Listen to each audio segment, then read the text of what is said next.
önəmli xəbərləri qaçırtmamaq üçün kanalımıza abunə olun. Salam, hörmətli izləyicilər, kanalımıza xoş gəlmisiniz. Bu videoda 7 avqust 2026-cı il üçün Azərbaycan üzrə gözlənilən hava şəraiti haqqında ətraflı məlumat təqdim edəcəyik. Əgər gündəlik hava proqnozlarını, ölkədə baş verən yenilikləri və faydalı məlumatları izləməyi sevirsinizsə, videonu bəyənməyi, kanalımıza abunə olmağı və bildiriş zəngini aktiv etməyi unutmayın. Milli Hidrometeorologiya Xidmətinin açıqladığı məlumata əsasən sabah ölkə ərazisinin əksər hissəsində yay fəslinə uyğun isti hava şəraitinin üstünlüyü təşkil edəcəyi gözlənilir. Bəzi bölgələrdə hava açıq və əsasən yağmursuz keçəcək, ayrı-ayrı dağlıq və daha təyə ərazilərdə isə günün ikinci yarısında qısa müddətli yağış ehtimalı istisna edilmir. Paytaxt Bakı və Abşeron yarımadasında hava əsasən günəşli və yağmursuz olacaq. Gün ərzində cənub-şərq istiqamətli küləyin mülayim sürətlə əsəcəyi gözlənilir. Havanın temperaturu gecə saatlarında təxminən 23-26 dərəcə isti, gündüz isə 32-36 dərəcə isti arasında dəyişəcək. Gün orta saatlarında açıq havada uzun müddət qalacaq. Vətəndaşları günəş şüalarından qorunmaq tövsiyə olunur.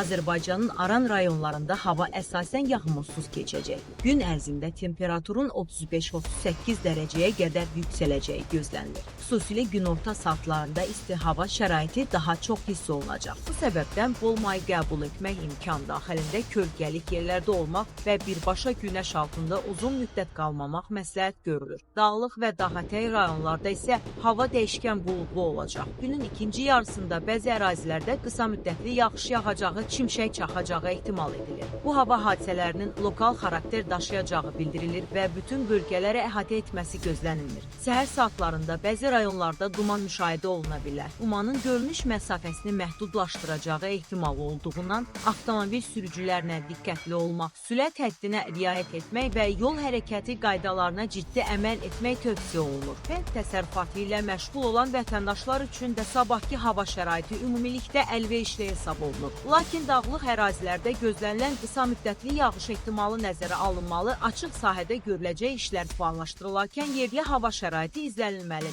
Çimərliklərə üz tutacaq vətəndaşlara da günün ən isti saatlarında ehtiyatlı olmaq tövsiyə edilir. Günəş şüalarının daha güclü olduğu saatlarda qoruyucu vasitələrdən istifadə etmək və kifayət qədər su içmək sağlamlıq baxımından vacibdir. Bir daha xatırladaq ki, hava şəraiti bəzi bölgələrdə qısa müddət ərzində dəyişə bilər. Buna görə də rəsmi meteoroloji məlumatları mütəmadi izləmək faydalıdır. Təbiətdə istirahət etməyi planlaşdıranlar və uzaq səfərə çıxacaq sürücülər hava proqnozunu əvvəlcədən nəzərə alsalar, daha təhlükəsiz və rahat hərəkət edə bilərlər.